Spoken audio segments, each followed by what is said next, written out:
It's a little bit of Pearl Jam, and Davey Mack, you were at the show the other night, which some Pearl Jam fans are calling one of the greatest live shows they've ever done. Yes. And yet you only stayed there for a couple of songs. Yeah, I mean, I've read now dozens and dozens of websites. It's almost universally getting called the greatest Pearl Jam concert ever. Like, well, it was really funny. It was happening that night in real time because I had the Twitter on, and I was like, I can't believe Dave is there for this thing when all these Pearl Jam heads are saying this is the most amazing show I've been to, and this is my 60th. This is like going to Ali Frazier and getting kicked out after the first round, not being allowed to stay in there. We had, I would say me and, of course, former producer Pitzy had about 5 songs at the most. At the most. Now, you were good and drunk before you showed up. Yes, we went to a bar, got really, really hammered. You got ripped, and there was a Twitter of you being drunk, but you pulled that out. Yeah, we had to pull it. And then also, but you blame it not so much on yourself. You blame it on your good friend Pitzy. Yes, I have to admit. We were drinking, okay, we were smoking cigarettes. Then a joint gets passed to us by this dad who had like a 15, 16-year-old there, smoking up with her. And after Pitzy had a couple hits, he went a little nuts. Now, listen, we both were smoking cigarettes, no question about it. But then security came up, said, you guys have to put out the cigarettes and let's see your tickets. At that point, I knew we were going to get kicked out of the seats that we were in because we were not in our seats. But I knew that we would be able to stay in the arena. Well, Pitzy, they happened to be black security guards. Mm-hmm. N-words were almost definitely thrown out. Physical shit went down. Pitzy almost roughed up one of the guys. Now, once the N-bomb went down, you know, all right, we're not going to ever even be able to renegotiate. No, we're in big trouble. This is as good as done. We're in big, big trouble. Because it's funny how that will change the actual atmosphere. Yeah, exactly. So once that happened, I thought, oh, God damn it, we have a worse version of Do the Right Thing on our hands, and we're the pizzeria owners. All right, I got you. Time to throw a trash can through Eastside Dave's window. All right, we got Pitzy on. Pitzy. What's up, Ron? How's it going, buddy? Well, first of all, thanks for including your old pal Dave in your Pearl Jam plans. Yeah, I knew he was having some rough times, and I really have no other friends that like Pearl Jam, so Dave was kind of my only option. All right, but to go to that point where you turned into this nightmare character, dropping the N-bomb, and Dave, you said it got even worse with that, that even after you were thrown off, he was still considering a race war. Well, yes. He was saying the first N-word that I run into, I'm going to punch in the face. All right. He then said, I'm going to... Nice. So he's now blaming an entire ethnic group rather than just the situation. He said, my friends and I know where one of the N's lives in our neighborhood, and we're going to go over to his house. Get him outside. Pitzy, are you often this way when you're drinking? This is disgusting. No, I mean, I thought I was singled out for no reason. We didn't get a warning. We were just being thrown out. There was 3 black guys there. They didn't even say, you know what, get out of here, go back to your regular seats. It was just like, you're out. And then once one of them grabbed me by my arm and tried to forcefully escort me, that's when I pushed him away and used the magic word to him. And then, you know what, by that time I knew I was out, so I just had to get my money's worth there. So at that point, you just kept screaming. And, Dave, you said he was even sending texts out? Yeah, he sent about 20 texts to my wife saying, I hate N's. N's smell bad. I'm going to kick the shit out of all N's. We should declare a race war on every N in the world. Pitzy, were you always this way, or is this just you drinking? I'd say it's there, and the drinking helps it come out. But everybody there that laid their hands on me, they were part of that race. So, I mean, who am I supposed to blame? There's no white people there grabbing me. It's all of them. I felt like I was singled out. But do you realize that you're at Eddie Vedder's show and Eddie goes out of his way about unity and not some kind of false white pride? You realize the music that you're listening to, right? Oh, I know he's very political and his stance on things. But, I mean, I lost my mind because I was singled out, okay? There was 20,000 other white people there. I felt Dave didn't open his mouth up enough, so I had to get involved in the argument. All right, so Dave was a bitch, in your opinion. No. Yeah, the guy, first of all, the first black guy, wasn't even wearing a uniform. He was undercover. So he didn't even show us anything about anything. He just asked us to come here. When strangers ask me to go somewhere, I'm not listening to them. Then he called security, and that's when everything started to get into a big thing. We tried to work it out with him. He wasn't listening to us. So you know what? Then he called 3 of his posse over to eject us. We were gone as soon as they pulled us out of our seats. Now, that's how I felt. Have you heard, Pitzy, that you missed what some people are considering one of the all-time great Pearl Jam shows? Yeah, I heard that was the 12th time I've seen them. For the 4 or 5 songs that were there, one of the best shows ever. Everyone texted me, I can't believe you got thrown out. Best show I've ever been to. Yeah, so many people said that. I get thrown out. Right. Heartbreaker. Of course it's the night that I get thrown out. But I just want to point something out. Do you realize how crazy and racist you would think that if a couple of black kids were thrown out of a hip-hop show by some white cops and they went and attacked a white guy, how you would think throw them in jail forever? You see what I'm saying? Like, you wanted to go out and pick on people I get your that weren't point. even I involved. totally get your point. But when you wait for something for so long and then it comes and then you can't even see an hour of it, I was enraged. I waited for 4 months for that show. It was ridiculous. Yeah, we were waiting. I didn't get my thing. And then when I was thrown out, there was another incident outside the Garden, too. We tried to get back in. I'm sure Dave left this out. Dave tried to go back in and distance himself from me and say, can I go back in? I'm not affiliated with him. Wow. I hadn't heard that part of it. I was waiting for 4 months, too. It wasn't like the LA. I didn't do shit. Here's the thing. Pitzy, understand, he couldn't grasp this along his little Long Island fucking snooky brain. We were just getting kicked out of our section. We were not getting kicked out of the arena. But as soon as they talk to him, N-words are flying, and I'm like, oh, man, now we're fucked. Ron, I did not throw the magic word out there until somebody grabbed me. I thought the magic word was please. So you really do felt like you guys belonged thrown out of that section because you didn't have those seats. Well, we didn't have the seats. They checked the seats. But then, I thought, okay, they're going to let us go to our seats. But then Pitzy fucking acts like Jake LaMotta over there. It was bullshit. And then when I tried to get back in, they surrounded me with 9 security guards, and they wouldn't even let me talk. They physically pushed me off the plaza. What was he yelling? You never knocked me down, Ray? You never knocked me down? All right, Pitzy, you might not be able to leave Long Island. You might have to stay out there. I'm not coming to this city anymore. It's always aggravation. So, I was thrown out of the bar at Citi Field 2 weeks ago, and the security guards couldn't be nothing but nicer. But you're a grown man. You should stop getting thrown out of stuff when you're 16, 17 years old. Well, I was a little out of control that night, too, but they were like, look, you have to leave. You got a warning. I left on my own accord. If the guy gave me a warning, I would have said, thank you, sir, I apologize, been on my merry way. But I blame security guards. Oh, so he's been kicked out of 2 stadiums in 2 weeks. So I was in the right here. What I was trying to do with Pitzy, understand, Pitzy's thanking me for not getting arrested that night because they were going to throw us into jail before I physically took Pitzy and said, we have to leave now. I've never heard of a social situation where you were the reasonable one. I know, it's scary. I can't imagine this. Yeah. Well, it's scary, but that was the case this past Friday. Then, of course, we go out afterwards, and Dave starts telling me about how it's my fault he's not in the show. It was. We were watching the Yankee game. He's got to fucking push my buttons about that. He knows I'm in a bad mood. Then that word starts flying again in the bar when those people are there, and Dave obviously has to calm me down again. After he just got me all lit up. Pitzy, wow. Whatever happened in your life that you dislike black people so much? You live in one of the most lily-white places ever.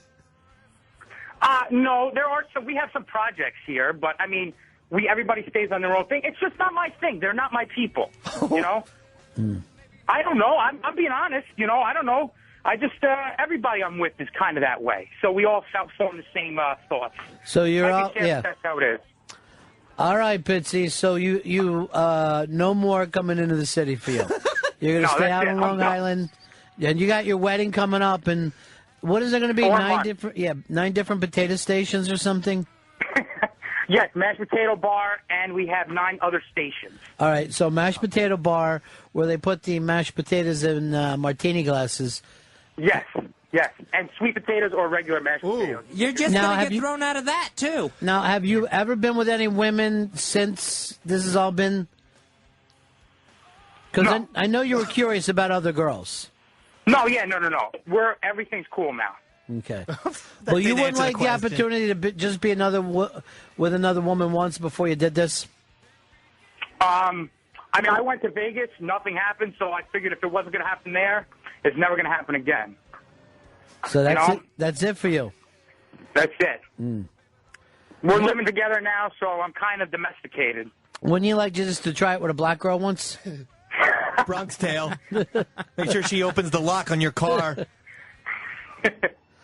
No, I'm good. Everything's gotten a lot better from last time I was there. So. All right, Pitzy. Nothing's gotten better. No, sounds like a nightmare. It's good talking to you too, kid. All right. I want you to go to one of those race education classes. Just say. All right. Talk to you later. All right. Bye-bye. Boy, you were right when you said Snooki. Yeah, They're all the same. It was weird. Yeah, it was sad, really, that I had to be in control. But and then I gave it to him because Yankees won 2-1 over the Mets that night. So he's an Italian kid. He hangs out with all Italian kids, right? Yeah, but the thing is, then they also say words like "that's fire" and shit like that, which comes from black culture. Stupid, right? And he's constantly wearing the T-shirts of his black heroes. Yeah, I just don't grasp it. Because they seem the most vehemently racist, but then they embrace hip hop unlike anyone else. Yeah. I don't, like Irish people don't, for the most part. We're fucking whatever black people. I don't even know the health figure or whatever. See, I honestly think when you have any kind of pride in your group, it's already setting up that other groups are inferior, no matter what that group happens to be. If you happen to have this whole black pride thing, you're setting yourself apart. If you happen to have this Puerto Rican pride thing, you're setting yourself apart. Right, yeah, and that's certainly the case. I mean, to feel even pride in your group, it means that other people are inferior. That our group is the best group, which means other people are inferior. Doesn't matter what the group happens to be. It's just setting you up. And, no offense to the kid, he's got nothing to be proud about. He's out there in Long Island, slugging it out, knowing the same fucking gumbas that he knew in the 3rd grade. He's got how he gets along with that girl of his. He's got the mashed potato bar, though. Right. There's 9. I thought it was 6 last time I talked to him. Hey, in Arizona, it's Richie. You're on Fez. Yeah. I'm calling. I'm an Italian American, and I'm calling to distance myself from Pitzy, along with all the other Italians that I know. We don't feel the way that this man does. He does not represent us. Well, that's because you're in Arizona. No, that's because I'm from Brooklyn originally. Yeah. And let me tell you, yesterday I was going to call and tell Dave, save Dave my ass if he's talking about the Italians the way he was, but hanging out with Pitzy, I can see why he has that attitude. Yeah, I mean, what are you talking about? All right, good point. Good point, Richie. All right, 866-RUN-0-FEZ. 866-RUN-0-FEZ. Tony, Long Island, you're on Fez. Hey, Ronnie. The problem with Pitzy and half of Long Island, especially like Suffolk County, middle of the island, where Deer Park, where he lives, is that there's too many Strong Island punks out there. They think they're all badass, driving up and down Motor Parkway in their IROC Zs, and, heaven forbid they ever went into the city like one time, you know what I mean? Everything's about Long Island, Long Island, Long Island. It's ridiculous. All right, thank you, 866-RUN-0-FEZ. Here's Justin, you're on Fez. Ronnie, hey, I got to know, Pitzy's father-in-law, does he have money or something like that? Because how's Pitzy swinging this deal? My wife and I just had a big wedding, like 300 people, about 2 years ago. And, I mean, we're not wealthy, but we've both got six-figure incomes, and I about choked when I saw our bill. How's he fucking swinging it? He's been saving this for like 5-6 years, right? Yes, but it is the father-in-law as well. The father-in-law has money, and it's supposed to be the father who pays for the majority of the daughter's wedding. We had to meet this kid like 5 years ago, and they were saving. Yeah. And they weren't going to get married until they had the big wedding. Oh, yeah, absolutely. And he's known that he was going to have a mashed potato bar for at least 3 years. How long have you been with us? How long have you been hired by us? 2 years hired, 3 years. So before that, he was even talking about how many stations he was going to have. Yep. He loves potatoes, Oh, you know? I'd rather be in a firefight than go to that fucking wedding, too. Oh, I can't wait. I mean, I hate to say I'm a potato man myself. Do you know how you're going to be judged for how much money your present is, too, by them? Oh, forget it. You're going to have to come in with at least $1,000 before they're going to act like they can't talk behind your back. I hope Vic likes Pearl Jam bootlegs, because that's what she's getting. Alex, you're on a fizz. Is this fucking guy serious with his sense of entitlement? Here he is in somebody else's seat, smoking a goddamn cigarette in the venue, and he's talking about he was signaled out. Why didn't he just wear a shirt that says, I'm an asshole? Let's go through this. He's in the wrong seat, smoking cigarettes and pot. He's told to leave that area, starts to drop the N-bomb. Can't believe they both end up on the fucking street.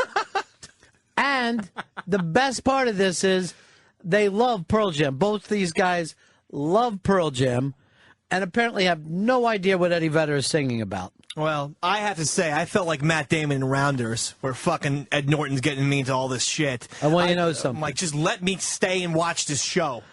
I watched Rounders. I consider the guy who wrote Rounders a new friend. Matt Damon was a scumbag too in that. There were two scumbags together. One was just worse. Let's go over here to Paul. Paul in Florida, you're on Memphis. Listening to Pitzy talking about his buddies kind of makes me think of the scene from Bronx Tale where they're all sitting out front and they're all complaining about the black people moving in their neighborhood. And right. Well, same person. You know, and also, when you don't outgrow that thing that you grew up with, it's kind of a sign of being retarded. You mean just having the same friends that you had as a little kid? Yeah, and not just the same friends, but going to the same places, doing the same things. There's too many options now. Right. There's too many options. Especially since he does live so close to the city, but... He's like a fucking stranger in the city. He might as well be coming in from Iowa. Yeah, he doesn't know how to handle it well. Every time he comes here, it's a fucking problem. Well, even the thing with the Friends is scheduled, because isn't it like every Friday night with the Friends or Saturday night? Where They got it from fucking Goodfellas. Yeah. One night's for the friends, and one night's for the girlfriends. Yeah. He has nothing they have is a fucking original thought. I got roped into it. What's that? I got roped into the craziness. Oh, I thought you meant marriage. No, I mean like, you know, as if he was. No, I get it. As if he was Joe Pesci with the girl. Look, there's a big part of Pitzy that's a good guy. Oh, I love Pitzy. Only because we know him fucking one-on-one like this. Yeah. It's a hard-working guy, blah, blah, blah. But that shit that he's fucking selling is just, it's crazy. And it's extra crazy to be like that at a Pearl Jam show. If he just had It's like going to a calmed down. U2 show saying I hate Africa. It doesn't make fucking sense. If he just had calmed down, we would have been fine. Oh, well. I'm going to try and see him again now, somehow. I don't know. I'm going I to hope you see him in the worst show ever. force him to buy us tickets because I think they're playing in Jersey somewhere. Kenny, you're on Fez. Good afternoon, Ron and Fez. How you guys doing? What can I do for you, buddy? Dave, you and Pitzy were smoking cigarettes at the concert? Yeah. Doesn't that mean you're gay? Oh, God. That was before I saw the commercial, though. That's true. You haven't quit. I will now. Tony Dallas, you're on Fez. Yeah, you guys got to look at the silver lining of this cloud. The good news is that 15-year-old girl passing the joint kept her mouth shut when Pitzy groped her, unlike Sam's chick. What happened with Sam's chick? I've never heard that story before. Who groped Sam's chick? Apparently Pitzy did, but I've never heard it. I'd have knew to that. knock Pitzy out for that. I never do this. I think Sam's chick's just a sweetheart. He gets very touchy-feely, Pitzy. You know, he always wants to high-five, too. Well, we had to do a lot of high-fives after every song. And by every song, I mean like four songs out of a 3.5 hour Well, I remember concert. he got uncomfortable with Lily here, remember? He used to pretend that he was married to Lily for a while. Oh, yeah. Give her massages and stuff. Right. Massages that were unrequested. Daily lunch dates. And then remember how much... Who did his fiancée hate? hated Lily. Yeah. Hated HTG because Pitzy used to give inappropriate texts to HTG in the middle of the night. Right. Remember when HTG read those on the air to us? And this is after the kid's already engaged. And he's pleading. He's pleading at 4 o'clock in the morning to another woman. And dozens upon dozens of texts. I don't know if the alcohol sits well with him. I don't know. Black kettle. Here's the pot. I don't go that crazy at a Pearl Jam show. Hicks, what's this bet you had for us to see today? What was on your mind? All right, I found this off of Reddit.com. It's from a security camera in a mall from I think it's like Turkey or something.